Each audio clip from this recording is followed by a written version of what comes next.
صلى الله عليه وسلم. السلام عليكم ورحمة الله وبركاته.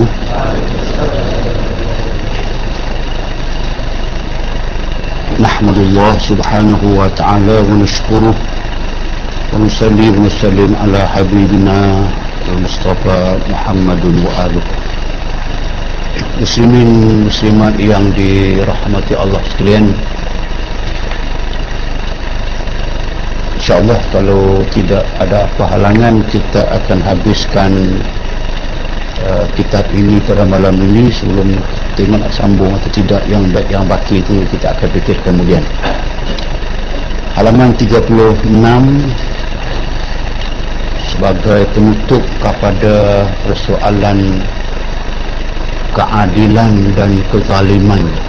Keadilan sesuatu yang dituntut, kezaliman sesuatu yang amat dimurkai oleh Allah Subhanahu wa ta'ala.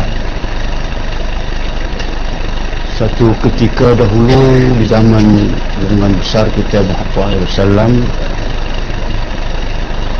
dibawa kepadanya suatu kes di antara sepupu Nabi dengan seorang sahabat biasa.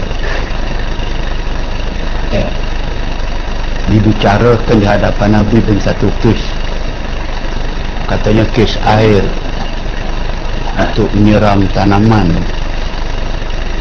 Laluan air lalu dahulu ikut tanah sepupu Nabi, lepas itu tanah orang biasa, dia bukan sepupu. Lalu duduk di bertelagah siapa yang berhak mendapat air dahulu. Dah bertelagah, mereka berjumpa dengan Nabi mengadu hal itu. Nabi melihat kes itu dengan teliti dan membuat keputusan. Dia suruh sepupu dia ambil air itu dahulu, lepas itu lepaskan air kepada jiran kamu.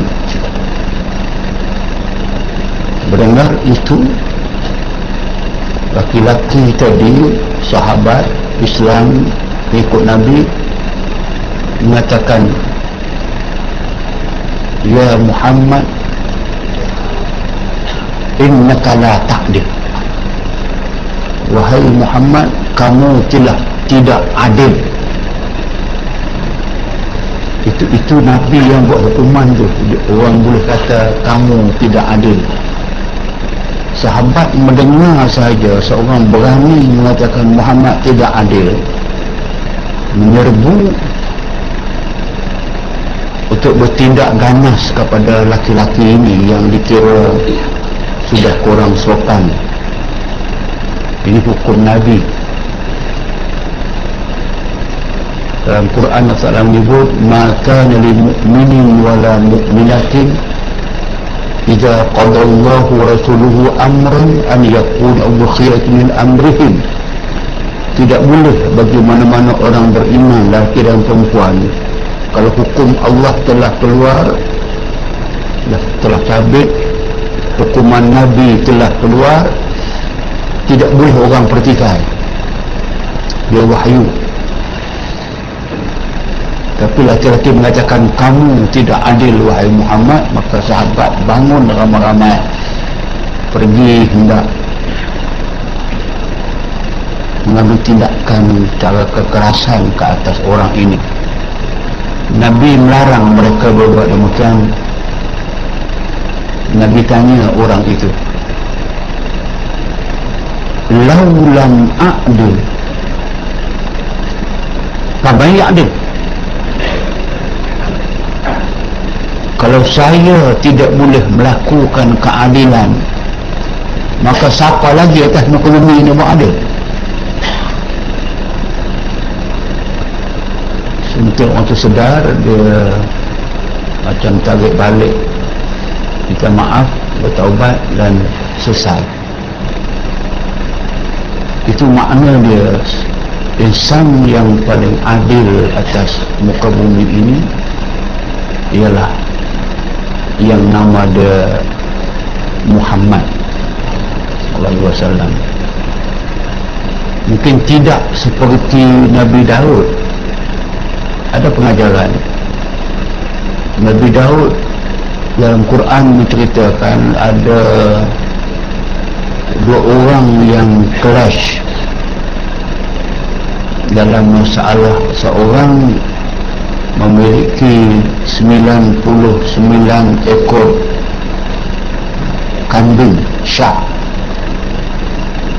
ini kambing biri-biri lah, dan seorang lagi jiran dia, dua jiran juga, seorang memiliki kambing sebanyak 99 ekor dan seorang jiran ada memiliki seekor kambing sahaja.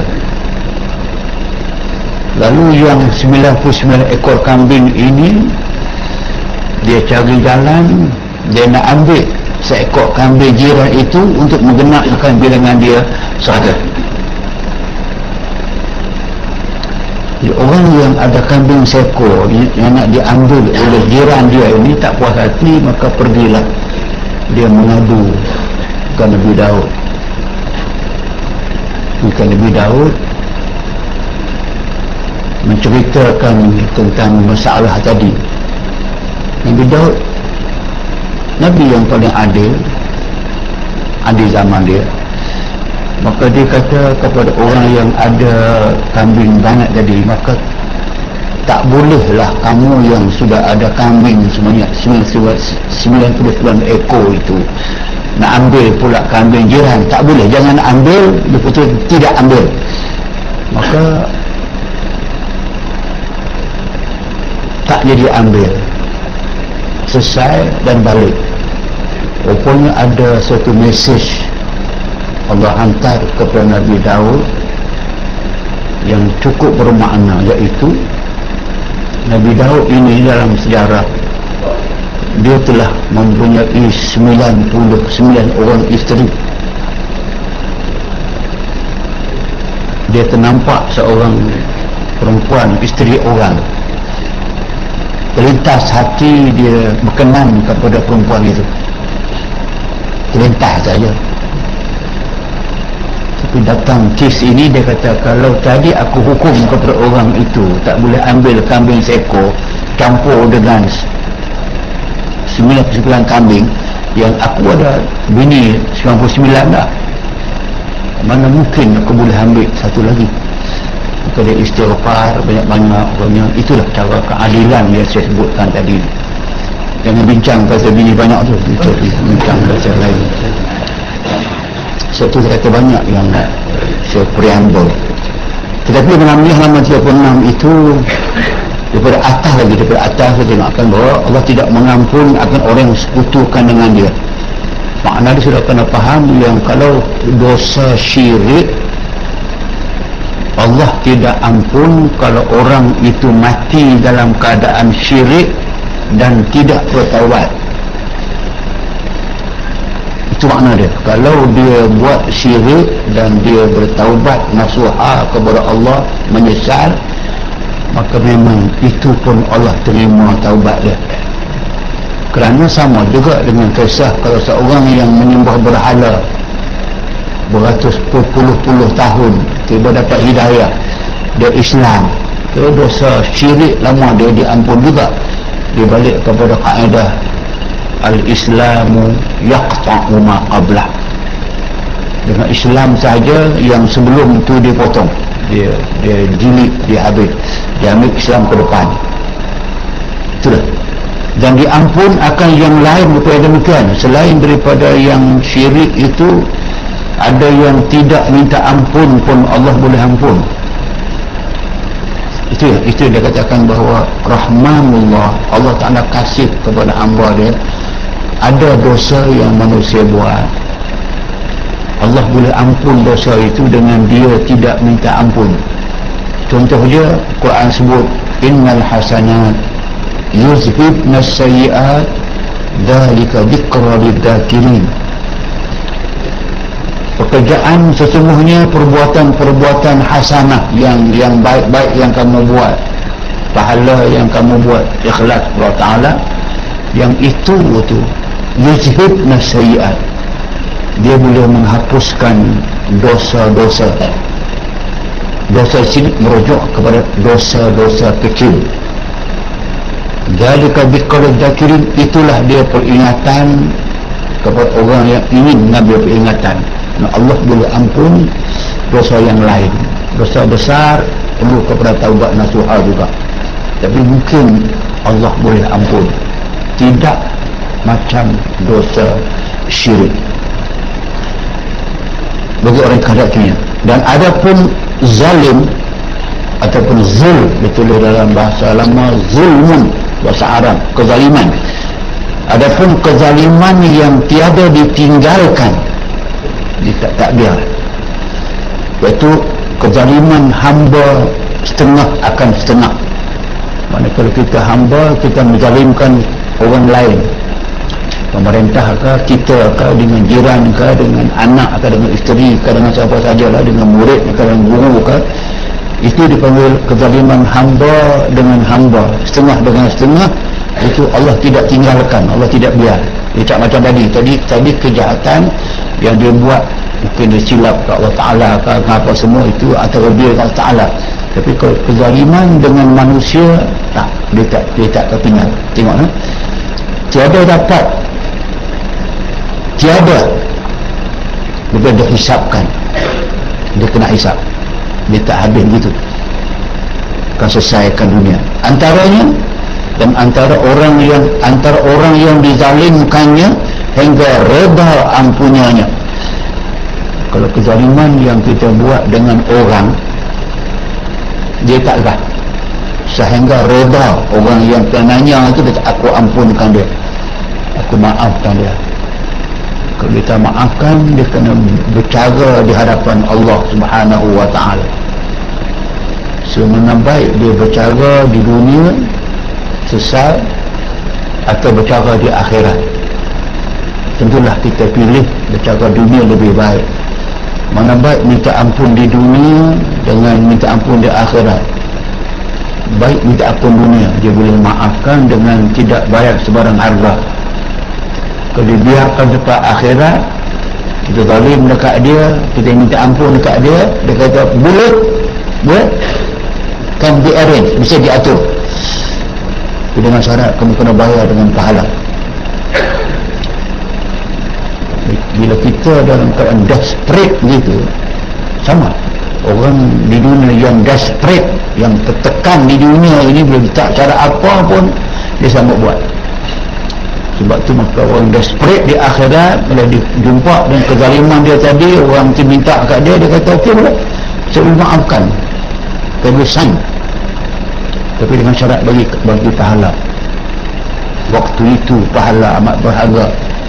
Itu dikatakan bahawa selagi tak reda orang yang kena zalim itu, dia kena berjumpa dengan orang itu di akhirat. Jika selesai sebelum timbang depan Allah Ta'ala, sebelum dibicarakan, selesai. Kalau tak selesai, mereka kena bercara di hadapan Allah Subhanahu wa Ta'ala. Pada ketika itu, tentulah Allah Ta'ala maha adil. Kalau harga kezaliman yang ditanggung oleh seorang itu dunia, berapa yang dia suffer. Ramai orang yang masuk penjara dengan tak bersalah. Suffering tu orang mana. So dia nak balas balik di akhirat tu. Itu saya kata. Sebab tu kita tengok sejarah-sejarah salihin, sejarah awliya, sejarah-sejarah nabi-nabi, langsung mereka tak mau tinggal sedikit pun kezalim yang dirasanya zalim lah. Dunia ni mereka tidak meninggalkan, mereka cari orang tu sampai jumpa, dia minta maaf. Macam saya pernah ceritakan kepada saudara beliau Nabi SAW, dia teringat kepada dia pernah menikam ataupun menolak seorang dengan menggunakan tungkat dia agak kuat sikit. Dia teringat itu, sudah pagi nak wafat dia cari orang tu. Dia cari orang tu mana, seorang dulu yang pernah aku tolak dia dengan tungkat aku ini, yang dia mungkin rasa tersakit pada ketika itu, kerana aku mungkin terkasar ketika itu, aku nak berjumpa dengan dia, aku tidak mau. Aku menghadap Allah Subhanahu Wa Taala, dia menuntut hak dia kepada Allah Taala. Akhirnya orang itu tampil, tak, saya memang menyimpan. Nabi kata, inilah masa kamu, aku bagi peluang, sama ada kamu nak maafkan aku atau nak ambil qisas. Dia kata, aku nak ambil qisas, aku nak ambil qisas. Nabi bagi sahabat, kata wasahab yastalqifuna, yastalqifuna itu maknanya memohon, tolonglah, maafkanlah, ampunlah. Dah liya haqqi, aku ada hak. Nabi kata, dakhu yaktas, dakhu yaktas, jangan ikut dengan halang, biarkan dia ambil hak dia qisas. Dia datang, Nabi ingat, Nabi sediakan tungkak sudah, bagi tungkak ke balik. Itulah Rasulullah, kamu tikam aku dulu, aku tak pakai baju, terus kena ke perut aku. Sekarang kamu suruh aku qisas, kamu pakai baju, maafkan. Nampak kata, apa teratukah kamu? Itu hak aku. Nabi buka perut dia, buka. Dia nak tikam, dia campak tungkat itu dan dia kucuk perut Nabi. Dia kata, aku ampunkan kepada pihak dulu lagi lah, lama dah berhari je kau dah ampun dah. Itu silap aku, bukan silap Rasulullah. Tapi kamu halus perasaan, bagi peluang pada hari ini. Aku rancang untuk, inilah masa sekali aku boleh kucuk perut kekasih Allah Subhanahu Wa Taala. Poinnya, Nabi tak mau, Nabi nak wafat lepas itu, dia tak mau dia wafat dalam keadaan ada hak manusia sikit saja. Dia katakan bahawa kalau orang yang dizalim hingga reda ampunnya ni, adapun kezaliman yang diampunkan, tadi yang dia kira syirik tak diampun, okey. Yang kedua tadi tak diampun, melainkan Tuhan ampunnya ni kena ampun. Yang ketiga, kezaliman yang diampunkan, maka iaitu kezaliman hamba bagi dirinya. Dia menzalimi diri dia. Dalam diri ni antaranya dia meninggalkan perintah Allah, dia meninggal suruhan Allah atas diri dia. Dia tidak adil kepada diri dia. Misalnya yang Nabi sebutkan, inna li badanika alaika haqqa wa li ahlika alaika haqqa wa'ti kulli di haqqin haqqahu. Bagi kamu dengan diri kamu, dengan jasmani, dengan jasad kamu, kamu ada hak, dan kamu dengan keluarga kamu, kamu ada hak. Hendaklah kamu tunaikan hak masing-masing itu. Hak badan, kesihatan dia kena jaga, kelihatan dia kena jaga dengan menyeksa badan. Ni balik cerita Syiah ni, bila 10 Ashura yang mereka mengambil suatu tindakan memukul badan, luka-luka badan, pukul kepala, luka-luka kepala, badan akan dakwa tu, kata apa sebab kau mukul aku.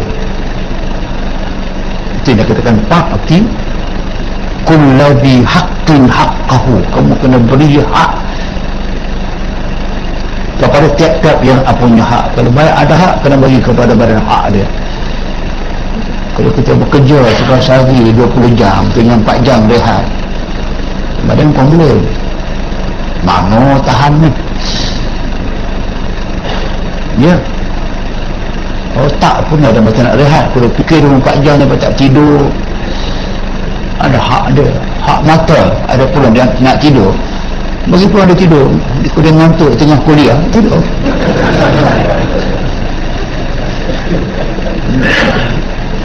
Itu orang tanya saya, Ustaz ubat orang ramai ni, ada ubat mengantuk? Ada? Apa saya nak? Apa dia buat mengantuk? tidur. Ubah mengantuk tidur, tinggal. Itu kezaliman hamba bagi dirinya. Dan kata Muawiyah radhiyallahu anhu bahawasanya aku sesungguhnya terlebih malu bahawa aku zalimkan akan dia. Orang yang terdapat, orang yang menolak, dia tak dapat menolak kezaliman. Kalau dia dah pemerintah dah ada, kalau dia zalimkan orang tu dah tahu macam mana. Lepas dia kata aku malu bahawa aku zalimkan orang yang tidak boleh menolak kezaliman itu. Terlebih malu bahawa aku menzalimkan akan dia, orang yang saya dapat, orang yang buat dia. Ya setengah hukamah, kamu bijak pandai lah. Sebutkan olehmu, tak kala engkau menzalimkan seorang, akan adil Allah padanya. Kalau kamu dah nak buat juga kezaliman itu, sekurang-kurangnya kamu sebut pada aku tidak zalim kepada kamu, ini hukum aku iaitu, kalau kamu rasakan tidak adil aku zalim, kau jangan lupa Allah Maha Adil. Kau boleh bawa kes aku ke Allah Ta'ala. Disebut begitu. Dan tak kala berkuasa kamu akan kuasa Allah Ta'ala. Ingat, kalau kita berkuasa supaya jangan kita melakukan keadilan, ingat kuasa Allah ke atas kita. Dan jangan engkau mencengangkan, cengang bahasa lama maknanya jangan berbangga. Kamu lulus dua tangan kamu ada kuasa lah, kamu tumpahkan darah. Dan pemerintah yang ada kuasa, lulus tangan dia ada kuasa, kamu berperang, kamu hukum orang, hukum bunuh dan sebagainya, jangan tumpahkan darah. Bahasanya baginya yang membunuh lagi akan mati, kamu pun akan mati juga kemudian. Ingat begitu. Seperti itu juga. Dan kata Abu Nur bin Yazid, seorang raja dulu, bermula batu yang dimasukkan ke dalam bunian. Maknanya kalau kita buat sebuah bangunan, bangunan, rumah, building. Kalau kamu buat satu bangunan, satu rumah, kamu masukkan dalam itu pada ketiadaan halal ia. Macam sebuah rumah, kita gunakan batu bata, katakan sebanyak 100,000 bata. Dalam 100,000 bata kita masuk itu, kita masukkan juga satu bata yang tidak halal, yang haram. Dia kata bermula batu yang dimasukkan dalam binaan rumah pada ketiadaan halal ia, sengkerang binasanya. Sengkerang maknanya cengkerang baginya tentang binasanya rumah itu dan dia. Dia kata perkataan cengkerang. Macam cengkerang itu dah pasti dah, kita beli barang, bila kita dah beli barang dah, kita bagi cengkerang. Beli barang pergi cengkerang, kena nikah orang panggil cincin meminang, itu cengkerang tu. Tak ada jadi cincin. Kalau beli rumah tak ada jadi 10%. Dan Habar kata kalau kita buat rumah, bukan kata ke semua yang haram, satu biji bata saja masuk dalam tu, daripada wang yang haram, bata yang haram, bata cuba dan sebagainya, satu itu merupakan cengkeram yang kita tempat kebinasaan.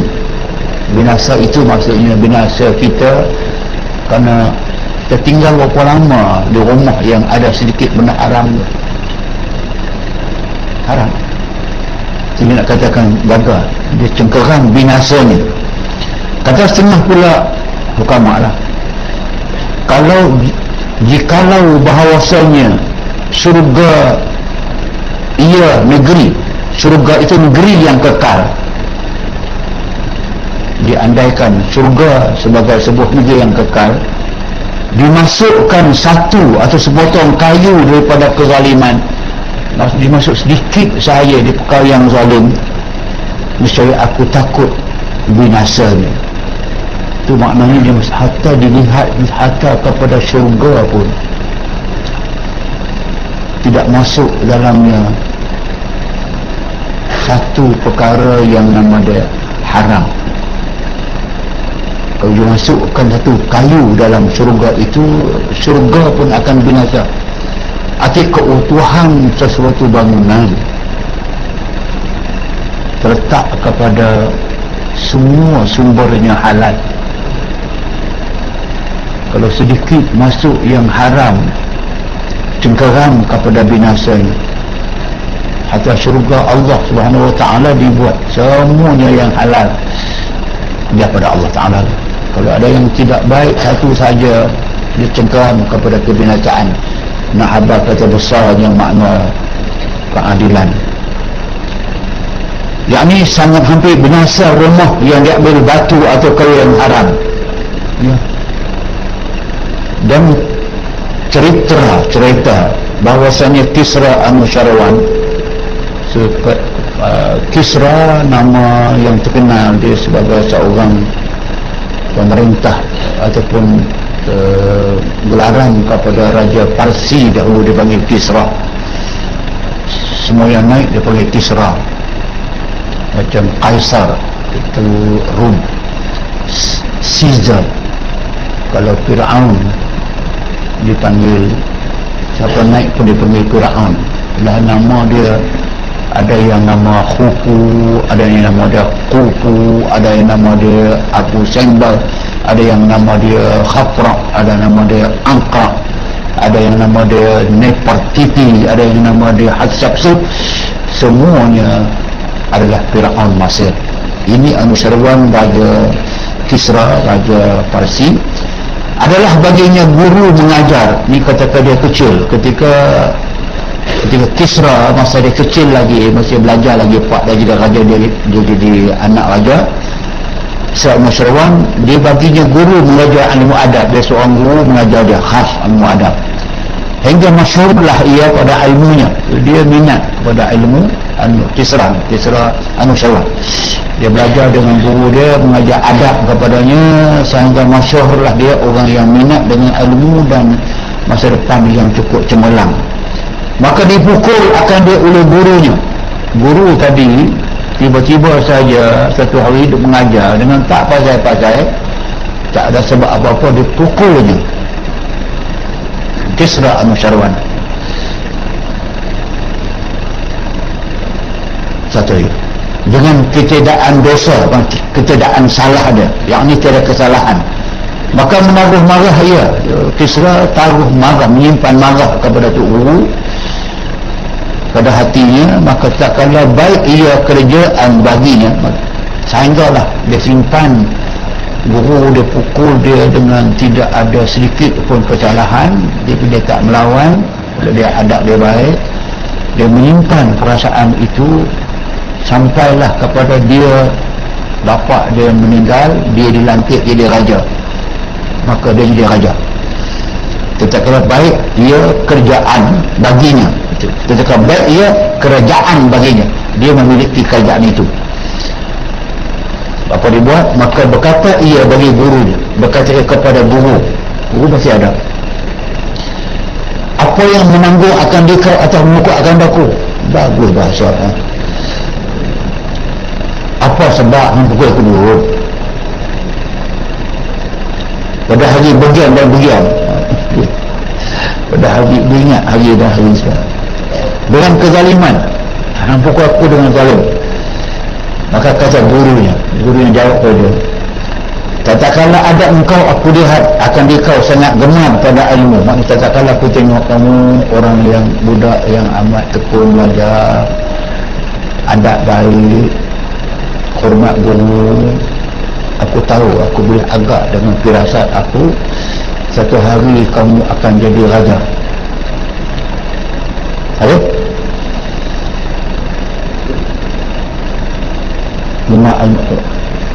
Kemudian daripada bapa engkau, maka aku kasih, aku rasa akan dikau pada kezaliman. Aku sayang kepada kamu, aku suka kepadamu, aku beri kamu rasa. Bila aku pukul kamu dengan tidak salah, itu makna aku buat kepada kamu kezaliman. Kamu sakit hati kan? Aku beri kamu rasa, itu makna kezaliman, agar kalau kamu jadi raja nanti, jangan buat zalim kepada orang. orang yang terima zalim itu terlampau sakit, macam kamu sakit. Itu aku rasakan akan dekat pada kezaliman, supaya jangan engkau zalim akan seorang, jangan buat. Okey, maka berkata Ahmad Syarwan, zah yakni elok. Kalau begitu tak apa, sebagai pengajaran. Dia cerita yang macam inilah, ada makna punya zikri, ada mesej. Yang elok.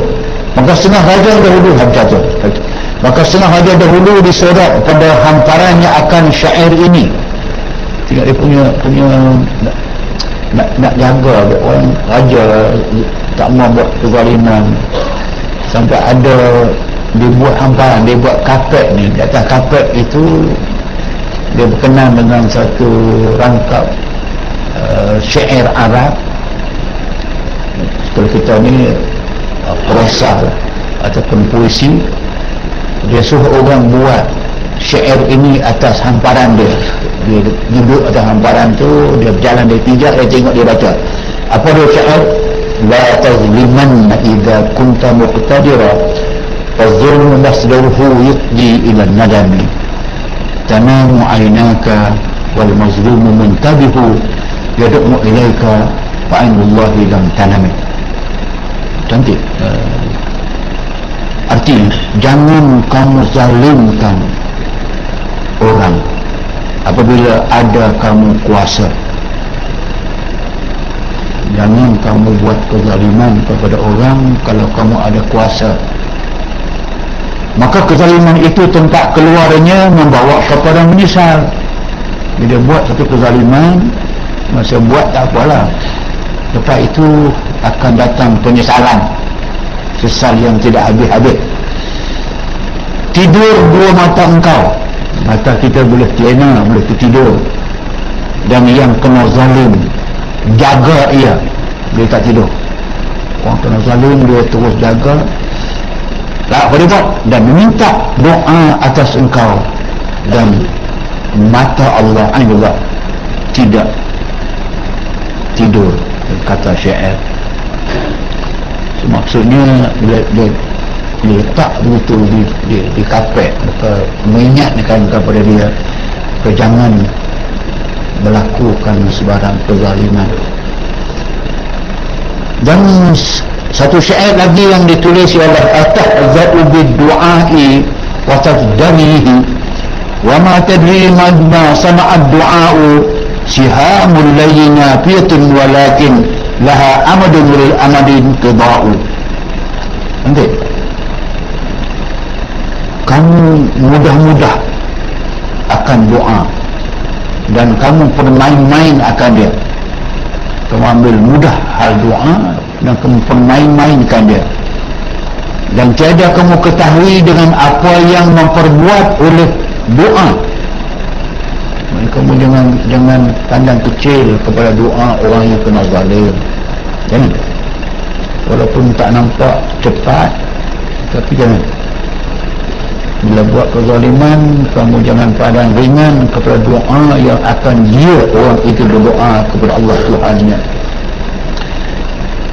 Kenapa? Kamu tahu ke tidak apa yang akan dilakukan oleh doa orang yang berdoa?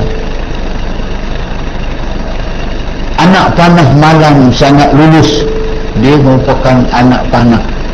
Bila orang itu zalim, dia berdoa pada malam-malam hari, di waktu-waktu yang mustajab doa dia diibaratkan seperti anak panah yang sangat lulus, yang sangat laju, tetapi baginya masa dilakukannya. Jadi mesti kena dia anak panah itu lulus. Doa ittaqi syarrul mazlum, kamu kena takut doa orang yang kena zalim, kerana doa itu tidak pernah terhalang untuk terus sampai kepada Allah Subhanahu wa taala. Baguslah ingatan. Dan tak kala melakukan kezaliman oleh Ahmad bin Talib. Ahmad bin Talib seorang raja, seorang khalifah dahulu. daripada ia mengerjakan keadilan. Dia Ahmad bin Talun pernah terlajak melakukan suatu kezaliman kepada rakyat dia. Dia tak buat adil, berteriak segala manusia daripada kezalimannya, sebab dia seorang yang adil, orang sanjung dia Ahmad bin Talun. Satu hari, satu masa dia buat satu kezaliman. Bila kezaliman, orang menangisi, orang berteriak masa orang telah membantah kezaliman dia itu. Dan kerana mereka itu tahu bahawa ada orang di zaman itu yang boleh mengajar, dia boleh mengingatkan, memperbetulkan balik Ahmad bin Talun, maka mereka telah pergi menghadap dan berhadap mereka itu, menghadap mereka itu kepada Sayyidah Nafisah. Sayyidah Nafisah ini salah seorang cicit Rasulullah, bukan cucu, cicit lah, Syarifah, dia keturunan Nabi. Dia sangat zahid, sangat warak, sangat takut Allah Ta'ala. Mereka jumpa dengan Sayyidah Nafisah, mereka mengadu kepada Ahmad bin Talun telah melakukan sedikit kezaliman. Maka berkata ia, Nafisah, Sayyidah Nafisah Syarifah, Sayyidah Nafisah berkata, apa dia kata? Manakala ia berjalan, artinya besok Ahmad bin Talun akan berjalan. Tu, kata orang esok hari. Dia kata esok hari Ahmad bin Talun akan berjalan. Maka menyurat ia pada kertas. Sayyidah Nafisah tulis satu kertas, satu mesej, dia nak hantar kepada Ahmad bin Talun. Besok berjumpa di jalan, dan berhenti ia pada berjalan-jalan. Dia jumpa dengan cicit Nabi. Maka dia berhenti, dia berjumpa Nafisah dan berkata, Sayyidah Nafisah kata kepada Ahmad bin Talun, Ahmad bin Talun, maka tak kala melihat ia akan dia dikenangnya, dia turun ia daripada kudanya yang jalan kaki, dia bagi surat tadi, dia mengambil ia akan kertas itu daripada tangannya dan dibacanya. Maka tiap-tiap padanya tersurat dengan katanya. Itu nasihat daripada seorang yang memang ada pengajaran khusus. Nabi sebut unsur akhaka zaliman aw mazluman,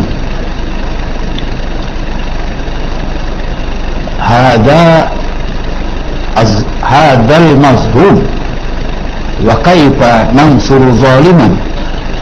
Nabi kata kamu wajib menolong kawan, unsur akhaka, kamu tolong kawan kamu, zaliman atau mazluman, dia buat zalim pun kamu kena tolong, mazluman kena zalim pun kamu kena tolong. Sebab kata orang yang kena zalim tu kami tahu nak buat, boleh tolong, tapi orang yang buat zalim tolong je. Nabi kata nasihatkan kepada dia jangan buat zalim. Ini jadi kalau orang ngadu ke Sayyidah Nafisah bahawa dia telah mengambil tindakan, buat surat, besok dia berjumpa dengan raja, kebetulan berjumpa dia jalan pun jalan lah, jadilah. Maka dia bagi satu surat pendek kepada Ahmad bin Talun. Apa kata dia dalam tu? Manakala kamu milikkan, maknanya kamu milikkan jadi raja, kamu jadi pemerintah, kamu buangkan, kamu dah jadi raja dah, kamu buat kerja yang boleh kamu dipecat oleh Allah Ta'ala daripada raja kamu, diberi milik kepada kamu negeri ini, kuasa, kamu dah buat kerja kezaliman itu yang seolah kamu nak memecat diri kamu daripada takhta. Sesungguhnya kuasa kamu keraskan, kamu ada kuasa tapi kamu keraskan, maksudnya kamu tidak sepatut melakukan demikian. Dan memberi nikmat kamu keraskan, kamu rosakkan, kamu dapat nikmat. kamu telah buat benda yang boleh merosakkan nikmat kamu. Manakala kamu beri nikmat, kamu payahkan. Kamu ada nikmat tapi kamu memaya-mayakan orang. Kalau kamu datangkan rezeki, maka kamu putuskan. Tengok nasihat dia. Dan bahawasanya telah diketahui kamu sanya anak panah malam sangat lurus dan tiada tersalah sasarannya.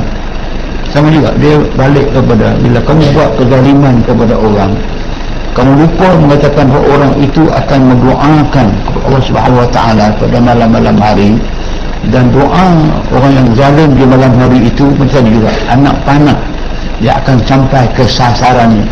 Kamu akan kena. Kalau kamu kena nanti, kuasa kamu habis, nikmat kamu habis, kesemua akan habis daripada hati yang telah kamu pedaskan. Pedas sakitlah, seksa lah.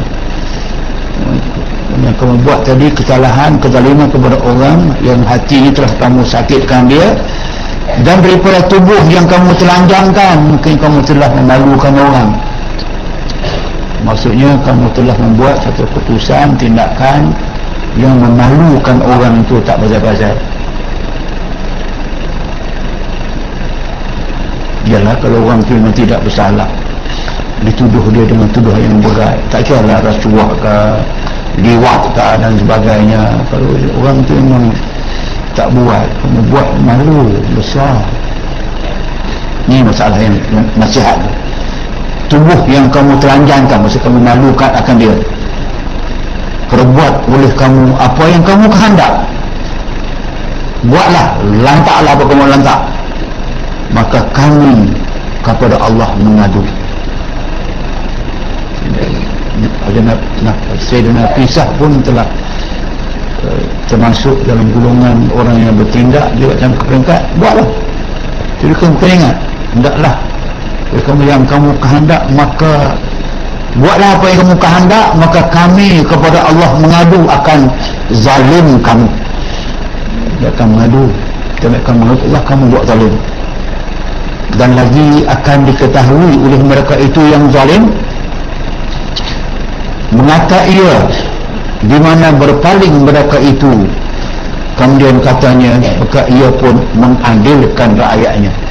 So dengan nasihat ke orang perempuan yang ada peranan kepada Ahmad bin Talun tadi itu, dia ubah balik polisi pemerintahan dia, maka akhirnya menjadi orang yang paling adil, alhamdulillah.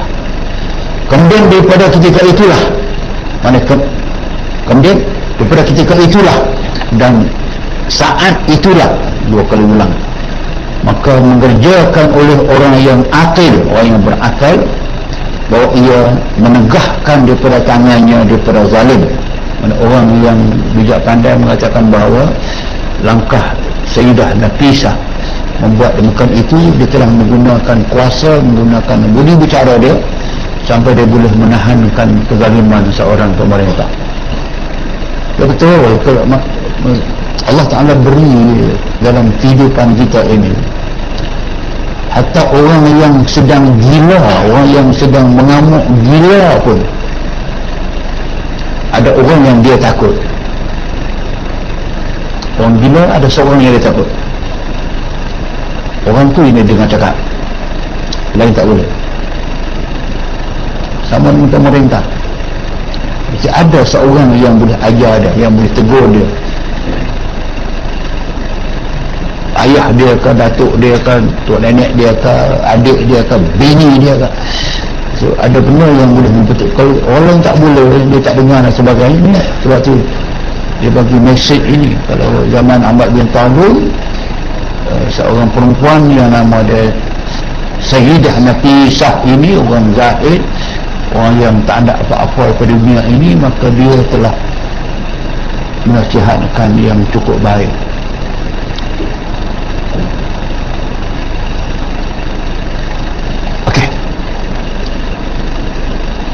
Orang yang akil, ia menegahkan bertangannya daripada zalim dan berjalan ia atas jalan adil.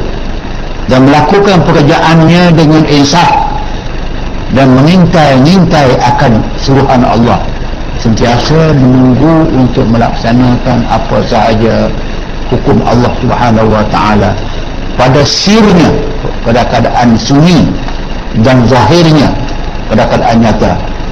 Dan ketahui pula bahawasanya Allah Ta'ala lagi akan membalas akan segala amal kebajikan dan kejahatan, dan seksa akan zalimnya atas kezalimannya. Saya teringat kepada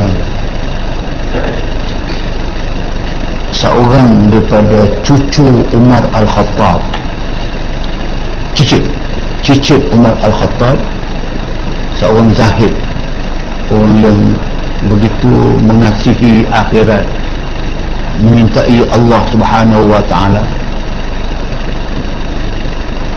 Dia hidup zaman Al-Mu'tasim. Mu'tasim ni seorang khalifah yang telah begitu terpengaruh dengan gerakan Mu'tazilah, dan dia berkasar dengan ulama. Dia yang tak ikut dia memang kena masuklah. Dia tu zaman Ahmad bin Hanbal tu. Ahmad bin Hanbal tu kena penjara, kena sebab kerana tidak mau taat kepada pemerintah. Waktu zaman ini Mu'tasim dia pergi buat haji. Dia buat haji, masa tawaf dia kebetulan dia berjumpa dengan cicit Umar Al-Khattab. Dia lah orang terkenal. Kebetulan masa tawaf itu cicit Umar ini berada di belakang dia, belakang Mu'tasim. Habis tawaf selesai semayang, maka dia Mu'tasim pergi berjumpa dengan cicit Umar Al-Khattab. Tengok pakaian yang tumpang cantik, keadaan, kenallah keadaan zuhud dia, muka dia bercahaya cantik, tapi nampaklah zuhud dengan pakaian dia pun sama sekali. So pemerintah nak menghargai seorang cicit kepada khalifah nama besar, dia tawarkan kepada cicit Umar, dia katakan, salni uktika, mintalah kepada aku apa nak minta, aku beri.